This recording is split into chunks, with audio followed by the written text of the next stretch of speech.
5분 메시지. 오늘 말씀에 천안성실교회 서재철 목사님입니다. 하나님의 말씀 마가복음 1장 17절 예수께서 가라사대 나를 따라오너라 내가 너희를 사람을 낚는 어부가 되게 하리라 고 말씀하셨습니다. 예수께서 시몬과 안드레, 야고보와 요한을 향해서 나를 따르라 이렇게 말씀하셨죠. 지금도 주님께서는 우리를 부르고 계십니다. 이 부르심은 한거할 수 없는 부르심입니다. 거절할 수 없는 주님의 절대적인 부르심이었죠. 예레미야는 아이라 말할 줄 알지 못한다고 하면서 부르심을 거절했지만 하나님은 그의 입에 말씀을 주셔서 열국의 선지자로 세워주셨습니다. 모세도 부르셨을 때 입이 뻣뻣하여 혀가 둔한 자라고 하면서 거절했지만 하나님은 기어코 그를 부르시어 위대한 지도자를 삼으신 것입니다.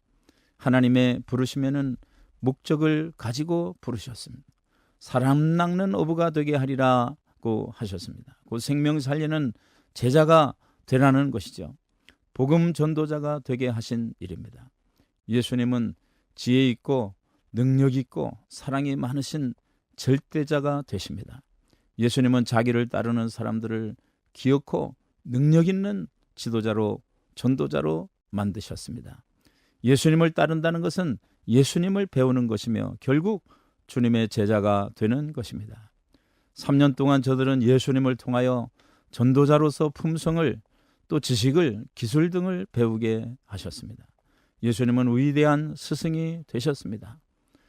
빌립보 4장 13절 말씀처럼 능력 주신 자 안에서 모든 것을 하게 하시는 모습이죠. 우리들도 3년 동안 열심히 배우고 듣고 기도하면 예수님의 좋은 제자가 될 것입니다.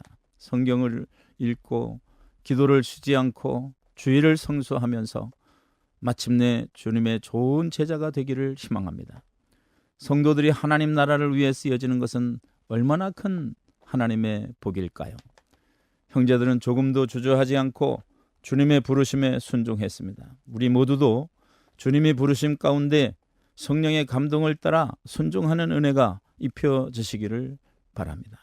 마침내 주님의 좋은 제자가 되고 생명 살리는 놀라운 역사를 경험하게 될 것입니다.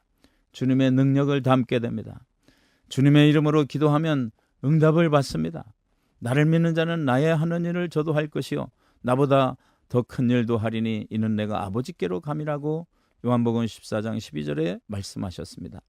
하나님께서 우리들을 부르심으로 직분자도 되게 하셨고 성도로서 섬길 수 있는 은혜를 주신 것을 우리는 날마다 감사해야 할 것입니다. 지구촌에 얼마나 많은 직업들이 있습니까? 주님의 영광을 위해 쓰여진다는 것은 엄청난 행복입니다. 지금은 고인이 되셨지만 장기려 박사님은 주님을 위해 바보가 됩시다. 주님을 위해 손해를 봅시다 하면서 삶을 사신 위인이시였습니다. 얼마나 아름다운 삶의 자국을 남기셨는지 모릅니다. 우리 삶은 잠시 머무는 인생길입니다. 벌써 한 해를 마무리하는 시점에 우리는 서 있습니다. 밤의 한 경점같이 지나가고 아침 안개와 같은 모습을 기억하면 우리는 시간을 아끼는 지혜자가 되고 주님이 쓰시는 지혜자로서 우뚝 서야 할 것입니다. 마침내 하늘나라의 기쁨이 저와 여러분 속에 아름답게 채워질 것입니다. 하나님 나라 위에 핍박을 받고 욕을 먹고 이런 일들을 보면 하늘에서 상이 큰 사실도 우리는 기억해야 합니다. 우리는 영원한 생명의 경주자라는 사실을 늘 기억하면서 너희도 얻도록 이와 같이 다름질하라는 명령을 지키시기를 주의 이름으로 축원합니다. 5분 메시지. 지금까지 말씀에 천안성실교회 서재철 목사님이었습니다.